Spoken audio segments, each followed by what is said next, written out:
এই পতন ছিল একটি অনিবার্য, কারণ বিগত সরকার শেখ হাসিনা সরকার ছিল একটি ফ্যাসিস্ট সরকার, যে সরকার নিজ নিজ দেশের জনগণের উপর নির্বিচারে গুলি করে মানুষ হত্যা করেছে।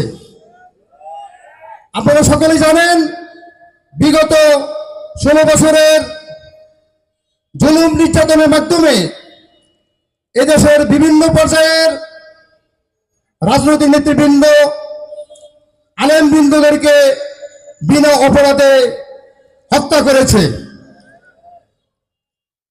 বিগত সরকার এই দেশটাকে একটি তলাবিহীন ঝুড়িতে পরিণত করেছে।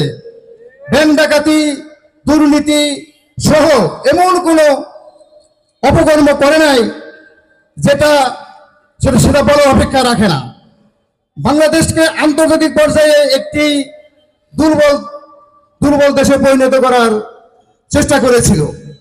সেখান থেকে উদ্ধার পাওয়ার জন্য ছাত্র জনতা যে আন্দোলন সৃষ্টি করেছিল, সেই আন্দোলনের ফলশ্রুতি হিসেবে সেই সরকারের পতন হয়েছে।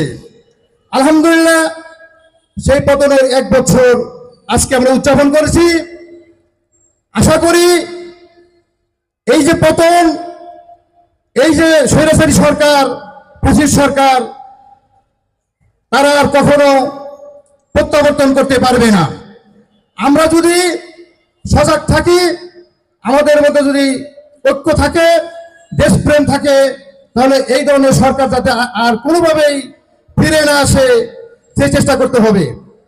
আগামী জাতীয় সংসদ নির্বাচনে আমাদেরকে সঠিক সিদ্ধান্ত নিতে হবে।